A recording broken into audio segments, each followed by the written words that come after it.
Bem, como os irmãos sabem, nós daremos prosseguimento aos nossos estudos no Saltério, provavelmente só até hoje. Refiro-me com relação às quartas, né? Na quarta passada nós vimos um pouco mais da estrutura da teologia do Saltério e hoje nós seguiremos nesse mesmo ponto. Lembrando também a vocês que foram pregados 2 sermões sobre esse assunto. Se você for lá no canal da igreja, você verá 2 sermões pregados sobre a estrutura e teologia do Saltério e um estudo sobre esse assunto que foi quarta-feira passada. Hoje, mais um estudo com relação a essa temática. Bem, você pode abrir sua Bíblia no livro dos Salmos, deixar aberta no livro dos Salmos, e deixe nesse início no Salmo de número 23. 23, por hora, tá? Por hora. Salmo 23.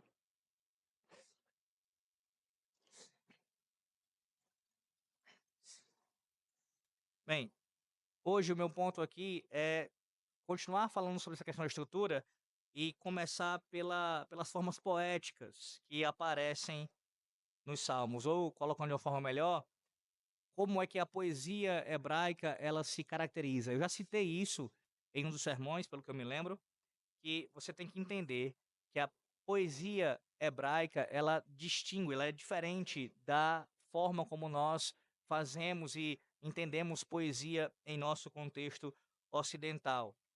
E uma diferença considerável que existe entre a poesia hebraica e a poesia do nosso contexto, não apenas aqui brasileiro, mas também americano, enfim, desse lado do Ocidente, é que para nós a ênfase de um texto normalmente se encontra ao final desse texto. Quando um autor escreve um texto, e nesse caso, inclusive uma poesia, ele procura dar ênfase ao assunto principal, colocando esse assunto no final do texto. E essa é uma diferença considerável com a poesia hebraica, porque na poesia hebraica, quando um autor quer dar uma ênfase a um determinado assunto, ele coloca isso no centro, no meio desse texto, dessa poesia. E hoje nós veremos isso no Salmo 23 como um exemplo. Veja aí o Salmo 23, perceba esse salmo, você certamente já o conhece de cor, se não sabe citá-lo de cor, provavelmente sabe pelo seu tempo de fé e por cantá-lo em nossa igreja, mas se não sabe ainda, no mínimo conhece bem, tem uma boa noção do que esse salmo ele traz como tema aqui na sua estrutura. Mas eu desafio você nessa noite, você que já conhece Salmo 23, dizer para mim, e não fique acuado com relação a isso, se não souber, qual seria o tema central do Salmo 23. Veja, olha para o Salmo 23. Eu sei que a nossa mente vai logo pensando, né? É o início, veja, o versículo 1. O Senhor é o meu pastor, nada me faltará. É assim que esse salmo ele é conhecido. Quando eu penso em Salmo 23, eu sempre penso na figura do pastor, daquele que cuida do seu rebanho, do Senhor Deus que ele protege e alimenta as suas ovelhas. Não é exatamente isso, pastor, que o Salmo 23 fala? Veja, esse é um assunto que aparece aqui, obviamente, tá? Logo de cara, diante dos seus olhos aí.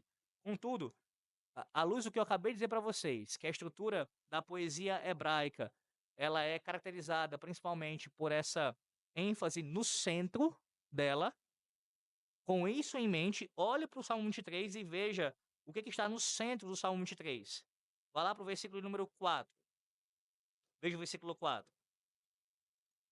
O final do versículo 4, ou melhor, o meio do versículo 4. Ele começa: ainda que eu ande pelo vale da sombra da morte, não temerei mal nenhum. Veja a expressão: porque tu estás comigo. Pronto. Essa proposição aí, esse verso aí, no caso esse pedacinho do verso 4, é o centro, é o coração do Salmo 23.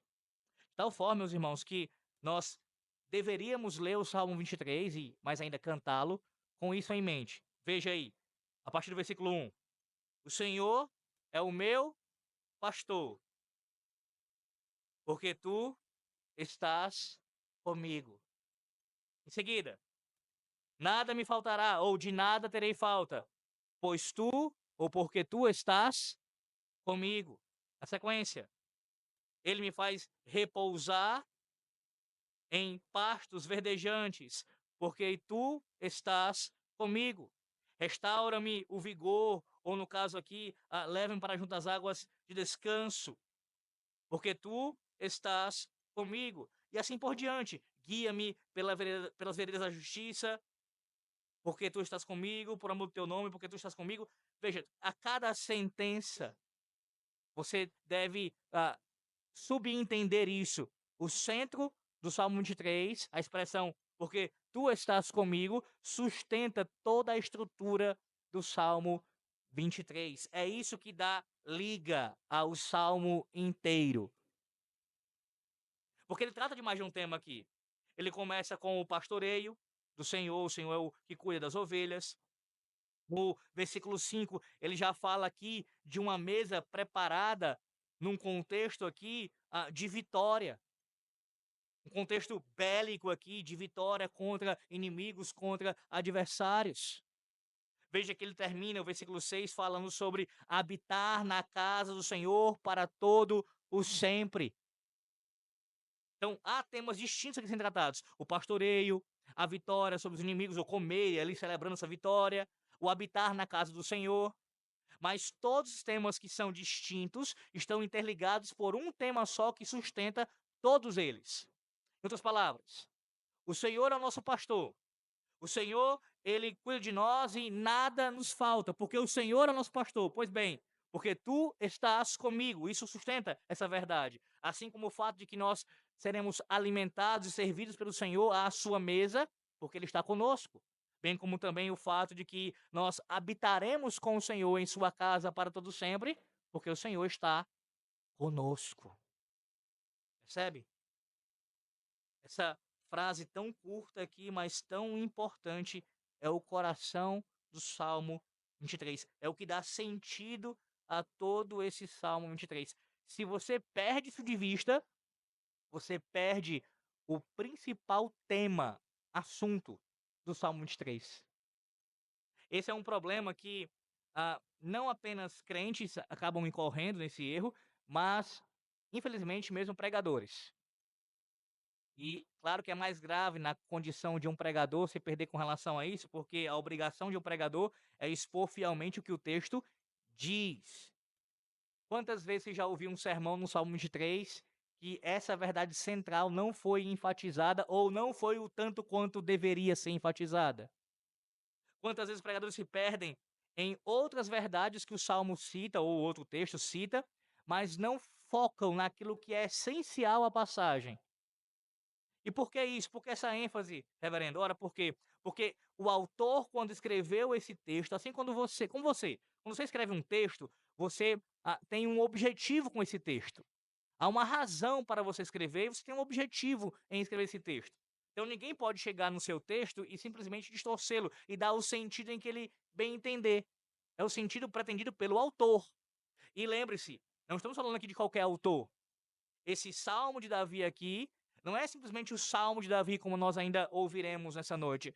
É o salmo do Santo Espírito. O próprio Deus é o autor em última instância. Portanto, de forma alguma, pode ser deturpado o texto. Pode ser dado um sentido diferente ou uma ênfase que o autor não pretendeu dar. Temos que ser honestos e fiéis ao sentido original do texto. Então, para ele escrever dessa forma, nessa estrutura, há uma razão para isso, há um objetivo e nós precisamos compreender. Colocando de forma mais clara para você ainda. Você só consegue absorver em toda a sua profundidade o que o Salmo 23 diz, se você entender que na sua essência o que está sendo proclamado e cantado aqui é que o Senhor Deus está com o seu povo. Ele está conosco tanto no aspecto individual, como também coletivo. E essa verdade cantada pelo Salmo 23, ela é uma teologia que aparece em toda a Bíblia, desde o começo. A verdade é que Deus habita com os seus. Deus está no meio de nós. Deus está conosco. E é porque Deus está conosco que as suas promessas estão garantidas. Ele faz valer aquilo que ele prometeu e ele cumpre, estando em nosso meio, cuidando de nós. Sem isso, você pode até alcançar algumas verdades do Salmo 23, assim como de outras passagens, mas se não entende o centro, o coração da passagem, nunca mergulha tão profundamente quanto você poderia mergulhar no entendimento do texto se você não conhece o que ele, na sua essência, declara. Lembrando também dessa estrutura poética hebraica de o centro ser o fator principal, ou o tema central, o tema principal de uma passagem, nesse caso de uma poesia, uma ilustração que é usada por alguns comentaristas, apesar de até soar um pouco talvez estranha ou irônica, uma ilustração para isso seria de uma pirâmide. Eu digo estranha porque pirâmide lhe remete logo ao que? Ao Egito, né? E o Egito, historicamente, é um inimigo do povo da aliança. Mas só para ilustrar isso. Uma pirâmide, você sabe, você já viu em desenhos, em gravuras, enfim, imagens, na televisão, na internet, fotos. Você tem a sua estrutura nesse caso, pensando no texto como uma pirâmide, né? Iniciando aqui na sua base, subindo até chegar ao seu topo e depois descendo mais uma vez. Eu falei sobre isso ilustrando com a montanha, um topo de um monte. Falei isso aqui há algumas semanas. Então pense no texto bíblico, nesse caso, nessa estrutura poética hebraica, dessa forma, como uma pirâmide ou como um monte, onde você tem o sopé ali, o início, que vai crescendo, vai avançando até chegar no seu topo, ou nesse caso, no centro do texto, e assim depois aquilo que vem de forma subsequente, que também faz referência ao topo. Tanto a subida quanto a descida estão conectadas ao topo, ao meio. Colocando no Salmo 23, tanto os versículos 1, 2 e 3, como o início do versículo 4, bem como a sequência aqui do versículo 4 e os versículos 5 e 6 estão conectados, estão interligados pelo coração do versículo 4. O coração do Salmo 23, que é: porque tu estás comigo. É isso que sustenta toda a estrutura do Salmo 23. Uma outra maneira também de ver isso, essa mesma estrutura aqui, veja como a palavra de Deus é muito rica. Existe uma letra, que eu já citei também, acho que em outros momentos, já em outros contextos, não nessas posições, pelo que eu me lembro, mas já citei isso em outro momento aqui. Uma letra do alfabeto grego, do grego usado, ou o grego que foi ali, sim, de forma instrumental, usado pelo Senhor para ser a língua do Novo Testamento, uma letra chamada Ri, ou Ki. Essa letra do alfabeto grego, ela é escrita na forma, por assim dizer, de um X. De um X.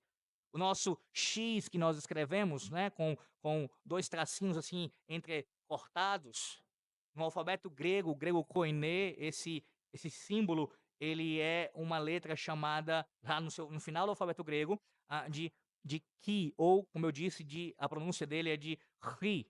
Esse, esse som gutural, como um alemão falando, por exemplo, até mesmo a própria fala hebraica de muitas palavras hebraicas.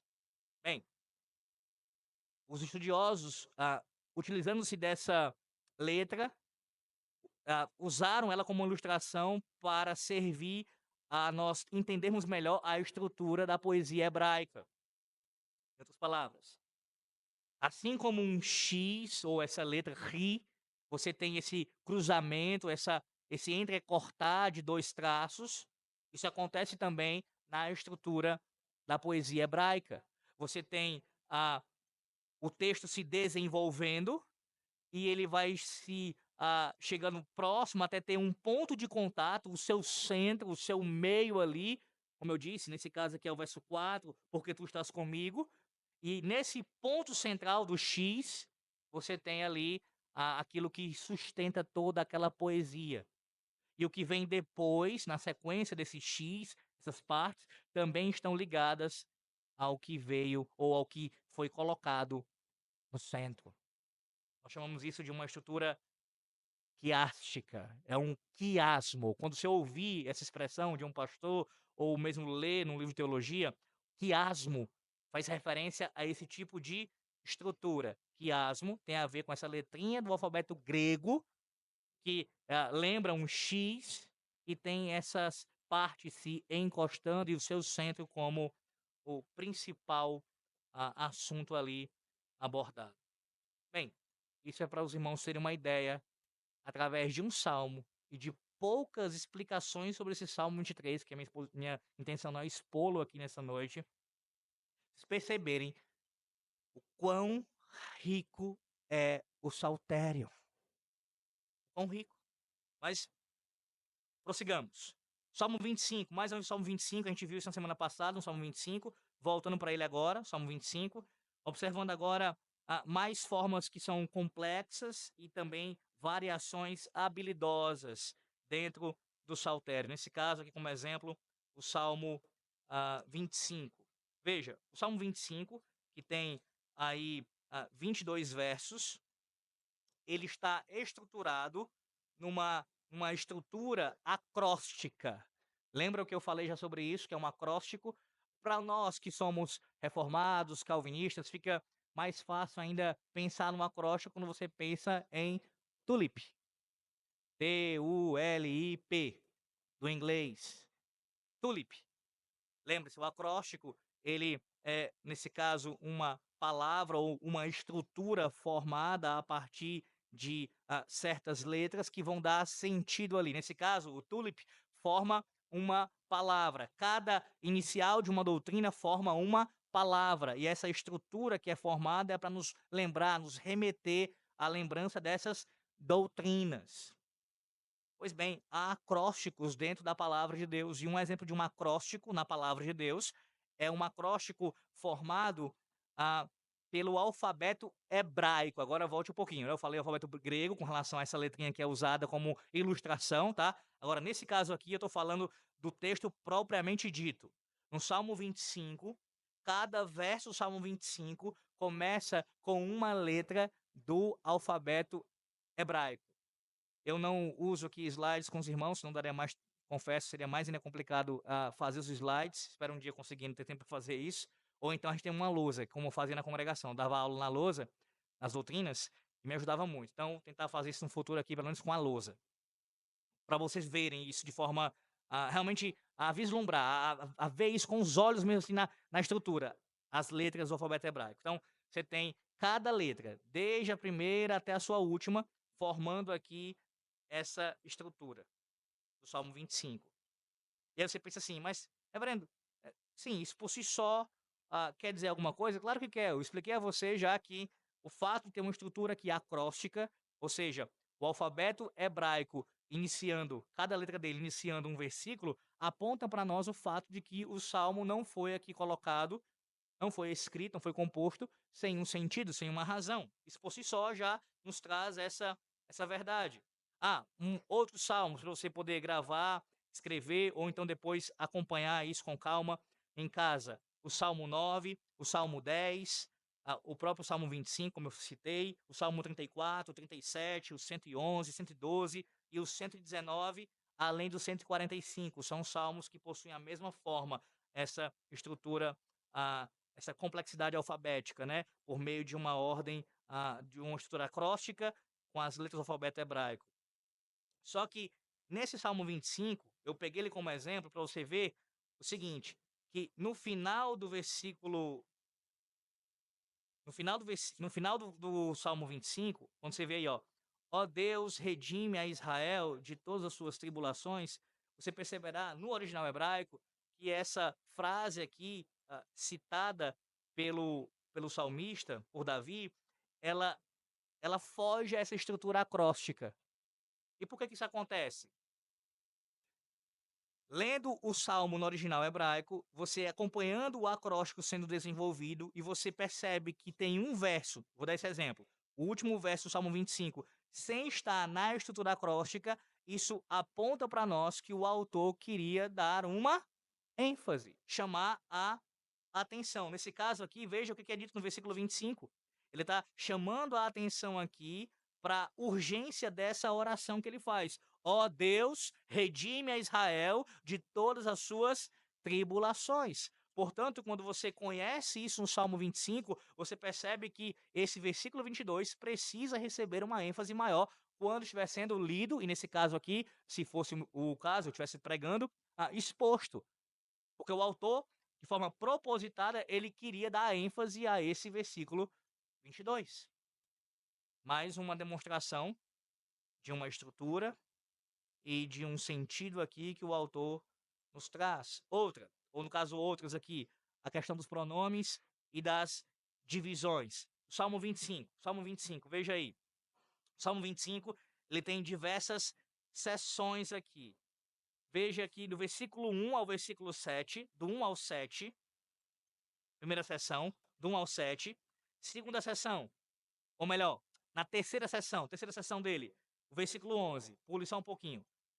1 ao 7, aí veja, o versículo 11, e do 16 ao 22. Ou seja, 1 ao 7, o 11, do 16 ao 22. Todos eles aparece aqui o pronome tu.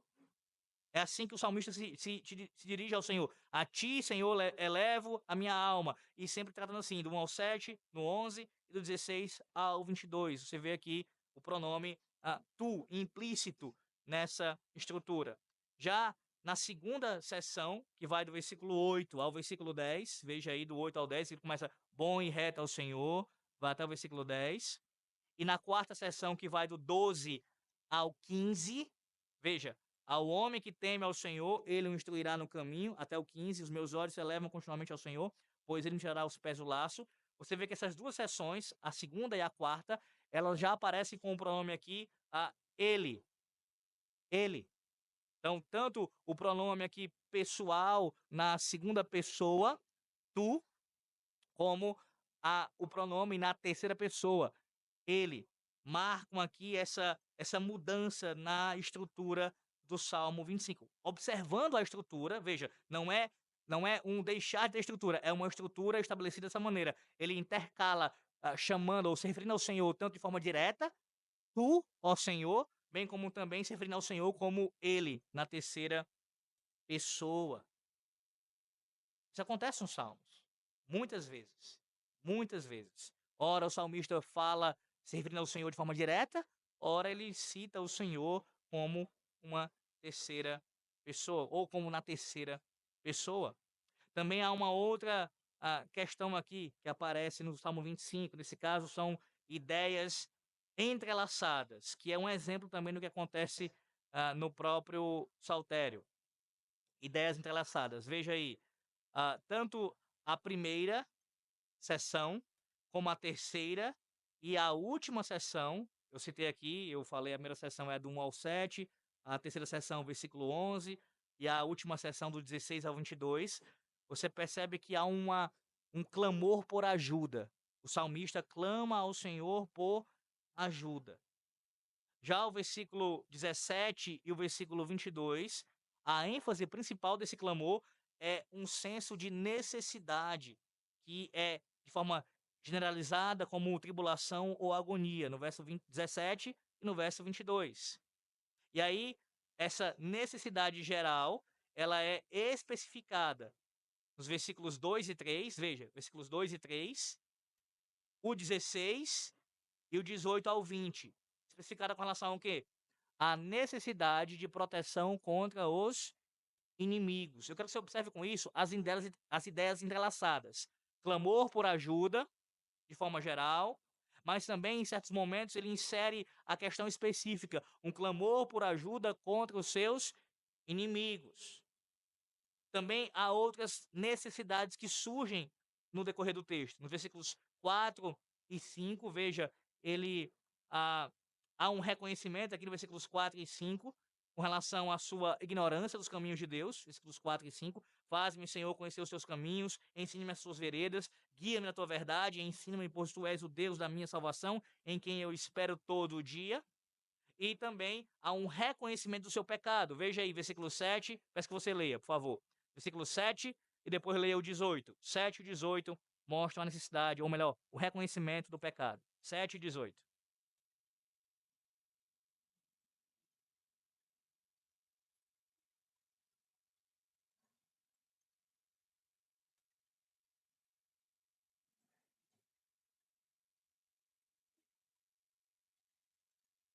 Mas também você observa nesse salmo uma ênfase no caráter do Senhor Deus. Veja, o versículo 3: com efeito, os que em ti esperam, ninguém será envergonhado, envergonhados serão os que sem causa procedem traiçoeiramente.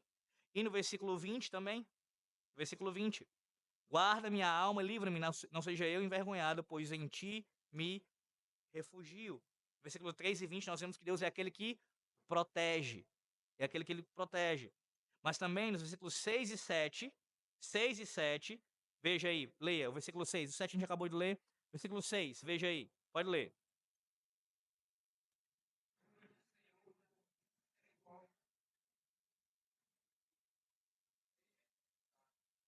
E o 16.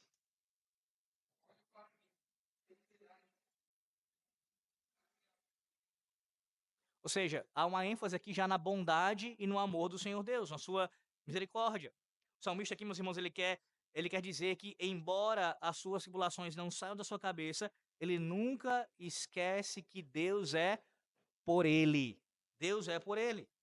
Na segunda e quarta sessões, podemos chamar isso daqui, segundo o comentarista, de confissões de fé no auxiliador. Confissões de fé no auxiliador. Veja aí, versículo 10 e 14. Versículo 10 e 14. O tema principal aqui é o caráter de Deus, mais uma vez, só que nesse caso, o seu amor, e por ele amar, ele faz com o seu povo uma aliança. Versículos 10 e 14.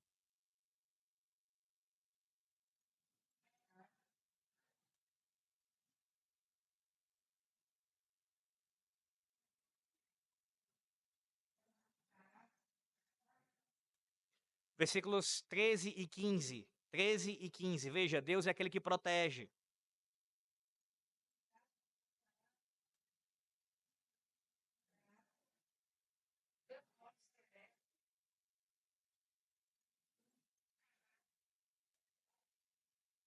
E ele é aquele que perdoa. Versículo 8. Versículo 8.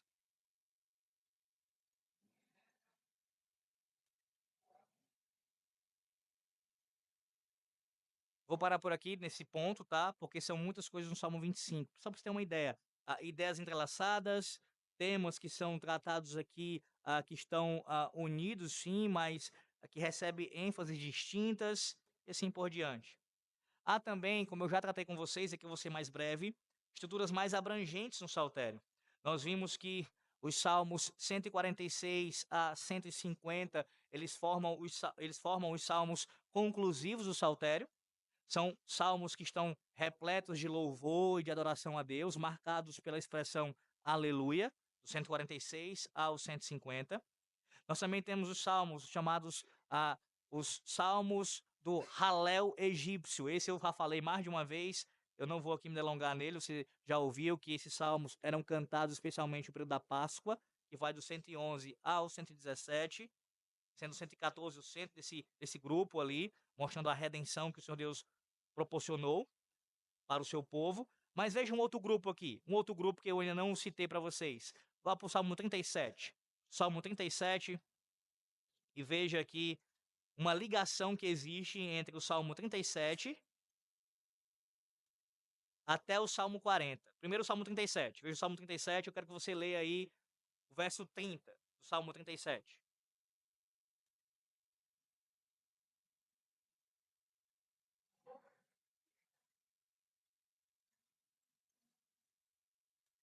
Agora, Salmo 38, verso 14.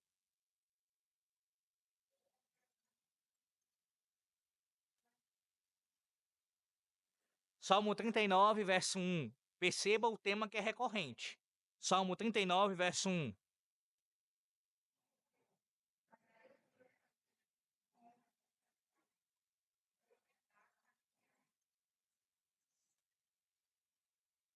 E o Salmo 40, verso 9.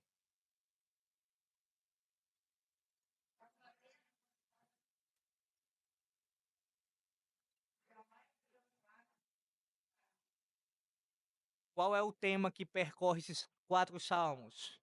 Língua e boca. Língua e boca. Esses 4 salmos aí que estão próximos um do outro. Bem, ainda com relação à estrutura, o saltério como um todo, meus irmãos, ele como nós temos acompanhado nas últimas semanas, ele possui uma estrutura, como um todo. E ele nos dá essa estrutura, para alguns não seria clara, mas não há dúvidas. Quando você começa a estudar um pouco mais o saltério, você percebe que ele não é um grupo de cânticos aleatórios colocados aqui sem nenhum sentido. E a estrutura principal do saltério, eu vou relembrar vocês isso, e vocês precisam aprender, não é meramente decorar não, aprender.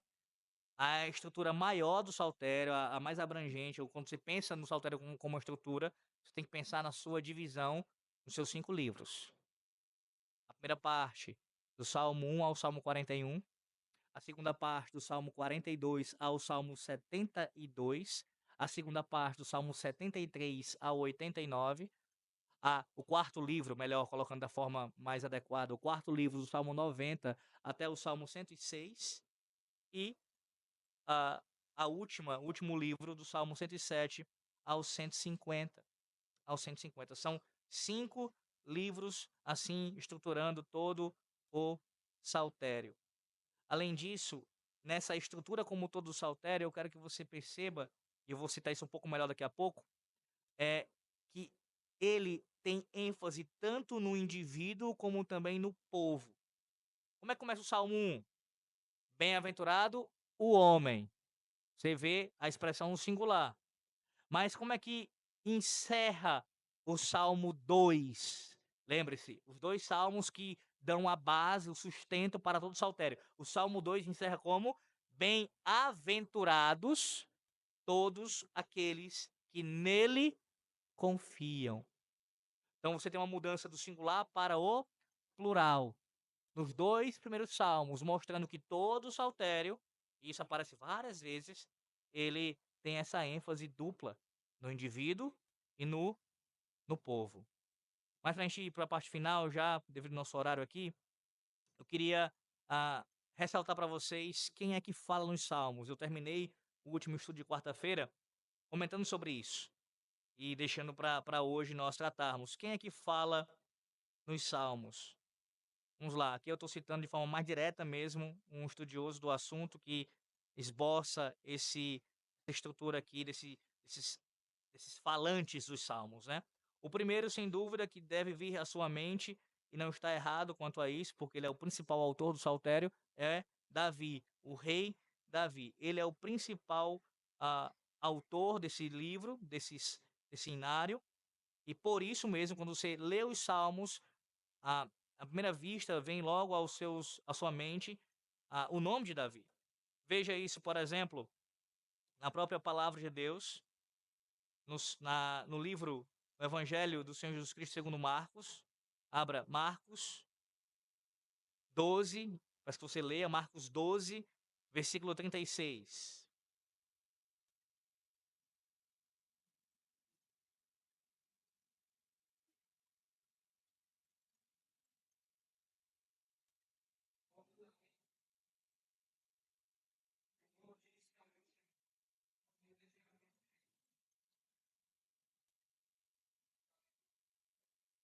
Isso é o próprio Cristo citando o Salmo 110 e atribuindo a Davi. E no título do Salmo 110, no original hebraico, aparece a menção a Davi, Salmo de Davi. Então Cristo está reconhecendo esse salmo como Salmo de Davi.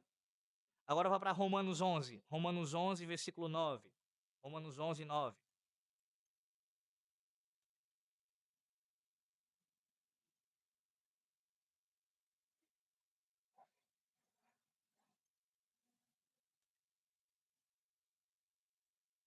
Paulo agora cita o Salmo 69. E também ele, em conformidade com o título que aparece nesse salmo no original hebraico, ele o remete a Davi. Agora veja algo ainda mais curioso. Vá para Atos capítulo 4, versículos 25 e 26. Atos 4, 25 e 26. Pode ler.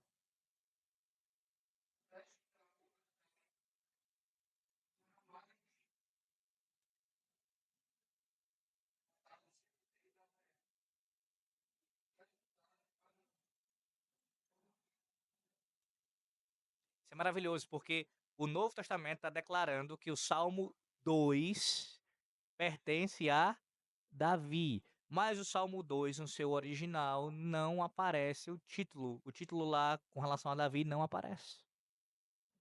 Não aparece. Mas o Novo Testamento lança luz e mostra que esse salmo foi composto também por Davi. Vá para Hebreus 4:7. Hebreus 4:7. Pode ler. Hebreus 4:7.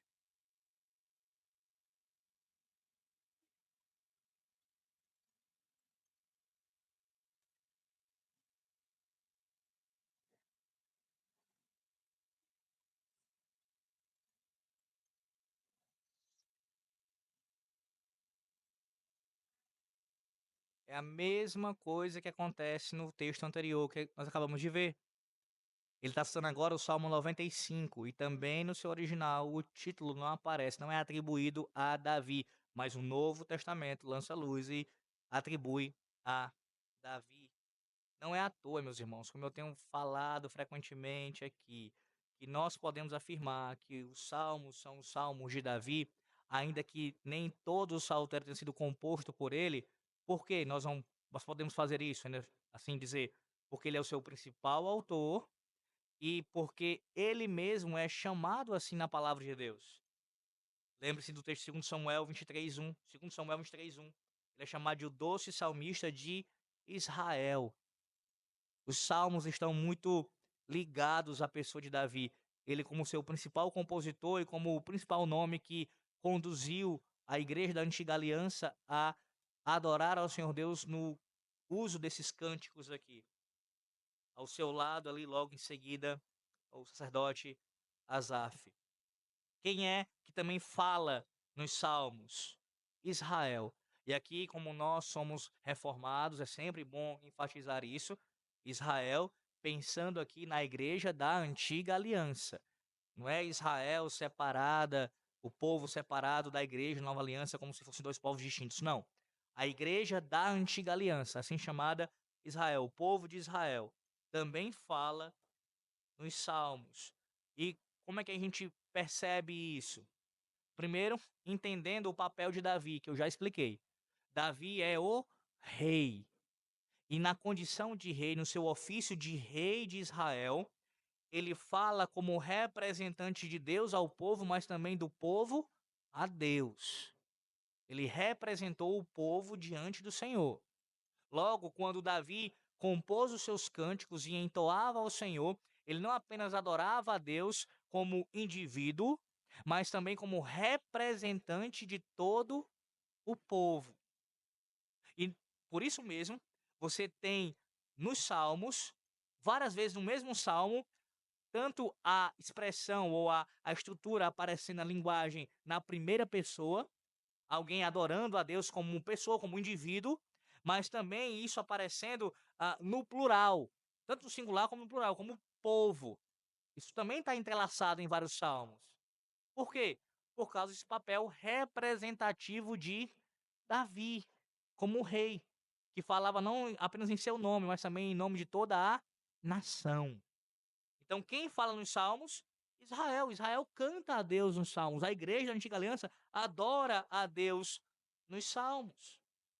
E aí, veja, isso também é visto no Novo Testamento. Quem é que fala nos salmos? Os cristãos.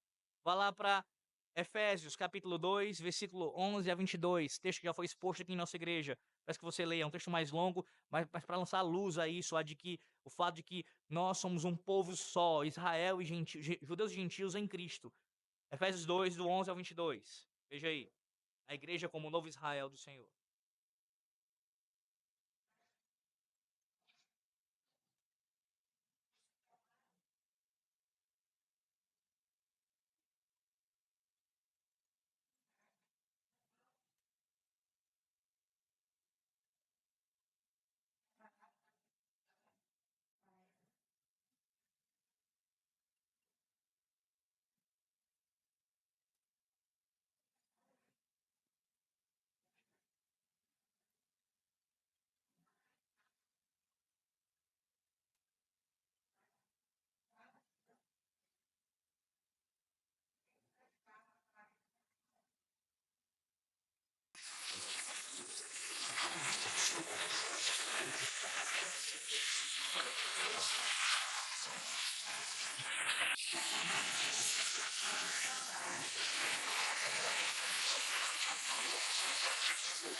E agora vá para Gálatas 6:16, só esse versículo 16. Gálatas 6:16.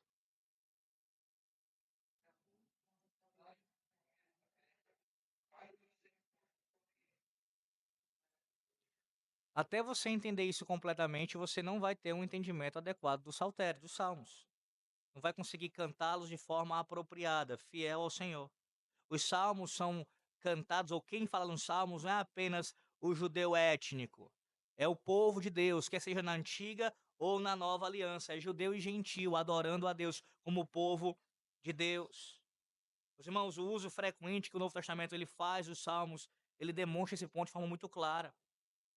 Há uma fonte de um estudioso que diz que o Novo Testamento ele contém 326 citações e alusões tiradas de 115 salmos diferentes. 115 salmos diferentes citados no Novo Testamento 326 vezes. Em outras palavras, o Novo Testamento tem, em média, mais de uma citação ou alusão ao saltério em cada capítulo. Essas citações e alusões estão lá não apenas como uma prova do Velho Testamento ah, ali sendo ah, tratado como palavra de Deus, como verdade do Novo Testamento. Não, não apenas isso. Na verdade, os autores do Novo Testamento, eles mostram de forma muito clara que os salmos, eles trazem a mensagem do Novo Testamento. Clarificando o pensamento. Se nós não podemos rejeitar o Antigo Testamento de forma nenhuma, você que tem ouvido sobre isso há anos, nós não somos aqueles grupos que falam, dão uma ênfase grande ao Novo Testamento de tal forma a desprezar o Antigo. Nós não fazemos isso, nós entendemos que Antigo e Novo são a palavra de Deus. Sendo isso verdade, de fato o livro dos Salmos é o livro mais citado e que mais expressa de forma mais clara a mensagem do Novo Testamento. Livro esse do Antigo Testamento. Prova: os próprios autores do Novo Testamento citam frequentemente o saltério. Frequentemente. Nós vamos trabalhar sobre isso aqui, talvez um dia, mas a Epístola aos Hebreus, que já foi exposta aqui em nossa igreja pelo pastor Denô, quantas vezes o autor aos Hebreus faz referência aos Salmos? Quantas vezes? É um exemplo clássico disso, do saltério sendo falado, citado, cantado, enfatizado frequentemente no Novo Testamento. Tá vendo por que essa ênfase na sua fala tão repetida? Porque para acabar com essa ideia de que o saltério é uma coisa do Antigo Testamento simplesmente, como se o Antigo fosse inferior ao Novo, para começar logo por aí, o entendimento é errado. E sendo palavra de Deus tal qual o Novo, já não deveria ter esse entendimento. Quanto mais o fato de que o Novo Testamento dá uma ênfase grande ao saltério. Por quê? Porque ele carrega nas suas entranhas a mensagem do Evangelho. Cristo é proclamado o tempo inteiro nos Salmos, o tempo todo. A sua pessoa, a sua obra, tudo. A divindade, a humanidade de Cristo, tudo isso é falado no saltério. Então, como é que alguém pode abrir a boca só com muita ignorância ou desonestidade, ou os dois juntos, em alguma medida aí, para cada um? Falar que os salmos não falam de Cristo, não citam Cristo, não tem nada do Novo Testamento nos salmos. É contrariar o próprio Novo Testamento que faz uso recorrente dos salmos. Então, quem canta, quem fala nos salmos? Os cristãos. O povo de Deus, na antiga e nova aliança. Em último lugar, e aqui encerramos. Quem fala nos salmos? Davi fala nos salmos. Além de outros compositores também, mas Davi é o principal nome. O povo de Deus fala nos salmos. Mas há alguém que fala nos salmos, que a sua voz ressoa e é maior, e é mais forte do que todas as vozes no saltério. Quem fala nos salmos é o próprio Rei Jesus Cristo. É o Senhor. Veja, os salmos não são apenas os salmos para o rei meramente humano, para Israel na antiga aliança ou para o povo de Deus na nova aliança. Não, não. Os salmos têm que ser lidos e cantados principalmente com esse entendimento. Eles são as canções do Rei Jesus, o próprio Cristo, O reinado e o reino de Davi apontavam para a vinda de Cristo e foram cumpridos nele. O próprio Senhor declarou que os salmos eram sobre ele. Veja aí Lucas 24, 44, peço que você leia. Lucas 24, 44. Olha o que, é que o próprio Senhor fala, e às vezes as pessoas leem esse texto e passam assim tão desapercebidas. É Cristo falando, o Lucas 24, 44. Veja, pode citar, pode ler quem encontrar.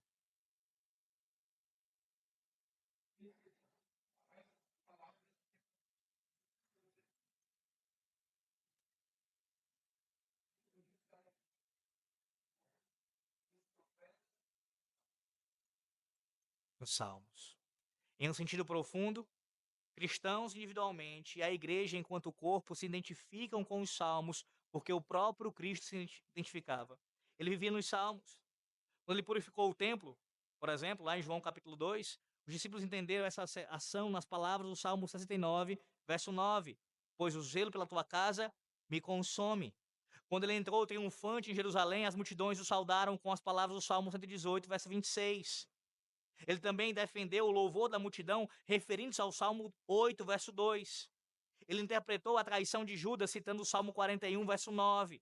Ele cantou o Salmo 118, provavelmente, né? Ou um desses salmos ali, no final da ceia, no período da Páscoa. Ele também entende o antagonismo dos governantes, o povo, com as palavras: os que sem razão me odeiam, o Salmo 35, verso 19, o Salmo 69, verso 4. Ele viveu o Salmo 22 na sua crucificação. E, meus irmãos, quem melhor poderia, do que Cristo, cantar o Salmo 25, verso 19 a 22? Leia, por favor, Salmo 25, verso 19 a 22. Quem melhor do que Cristo poderia cantar essa sessão aí? 25, do 19 a 22.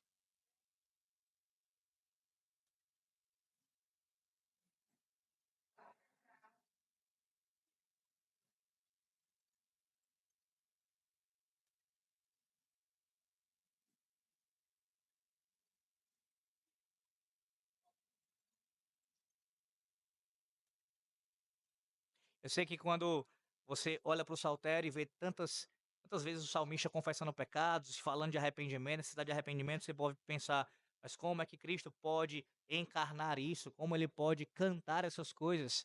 Ora, assim como o rei, ele representava o povo, se bem que o rei meramente humano também era um pecador, o rei divino humano, ele representa o seu povo. E não, ele não é pecador como Davi era pecador, ele jamais cometeu pecado algum, mas na condição de representante, nosso representante, ele leva sobre si os nossos pecados e nos representa diante do tribunal divino. E por isso ele pode cantar os salmos e falar de confissão de pecados, não pecados dele, mas nossos pecados. Clamando ao Pai por compaixão e por graça para nós, para nós. Sim, meus irmãos, o próprio Cristo se identificou com o Messias do Saltério, o Rei fiel, Salvador dos pecadores e Deus que responde orações. O Novo Testamento sabia que Jesus era o Deus do Antigo Testamento, como é dito em Judas, dito o seguinte: embora vocês. Não, deixa eu me citar um outro texto com relação a isso, não pode causar alguma confusão aqui. Ah, vá para Judas, perdão, vá para Judas. Judas, Epístola de Judas.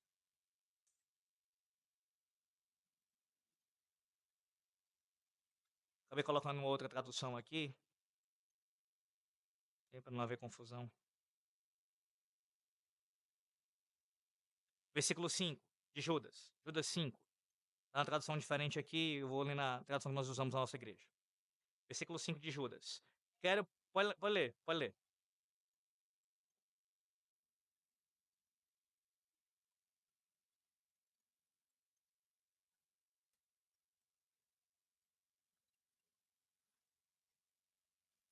Qual é a referência aqui? Veja. Senhor que aparece aqui, a palavra Kyrios no grego, é usada nesse contexto aqui para Cristo, para o Senhor Jesus Cristo.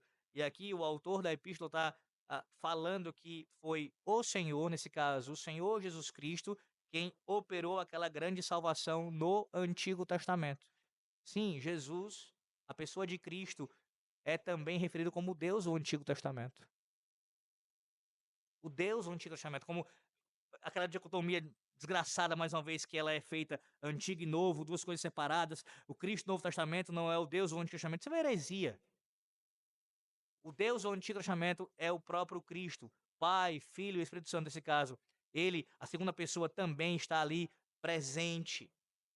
E aí fica a pergunta: quem fala no saltério? É principalmente Deus, como Rei do Universo, que fala. Ele quem fala. E todos os salmos, meus irmãos, eles quer falem no singular, quer seja no plural, são palavras do Rei e de todo o povo, na medida que falam tanto de forma individual como comunitária. Os salmos Os salmos, eles são os cânticos do rei e os cânticos do povo. Os salmos são os cânticos do rei e os cânticos do povo. E o rei, você precisa pensar nisso. O rei Jesus. De tal forma que ele é tanto o autor, por meio do Santo Espírito, ele é tanto aquele que cantou com Davi, como ele também é a mensagem dessa poesia, desse cântico, ele é o conteúdo, e ele também é o alvo, é ele quem recebe essa adoração. Como o apóstolo Paulo fala aos Romanos, tudo que nós fazemos é por ele, por meio dele e para ele. O Cântico dos Salmos retrata muito bem isso. Cantamos os salmos para o Senhor, por meio do Senhor, com o auxílio do Senhor. O autor aos Hebreus vai dizer que quando nós cantamos na congregação, Cristo canta conosco. Sabe o que significa isso? Que quando a igreja canta ao Senhor os seus salmos, salmos do rei e salmos do povo, Cristo ainda hoje canta conosco. Isso, aqui eu concluo, deveria servir para fortalecer ainda mais a doutrina salmodia na sua mente, no seu coração. Que cântico, que hino, que composição tem essa garantia? Ele canta conosco. Conosco. Somente o saltério. Pois somente o saltério é o inário do rei. Oremos ao Senhor. Ó Deus, nós te louvamos por tua palavra, que nós ouvimos e aqui meditamos nela. E te pedimos que aplique em nossos corações o que nós aprendemos do Senhor. Que amemos, ó Deus, cada vez mais, não apenas o saltério, mas toda a palavra do Senhor. E com relação ao saltério, que nós aprendamos cada vez mais a sua teologia, sua estrutura, e possamos, através desse conhecimento, te servir melhor, ó Deus.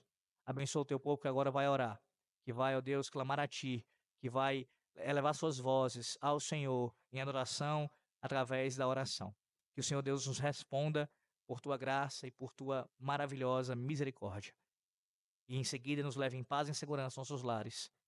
Em nome do Senhor Jesus Cristo. Amém.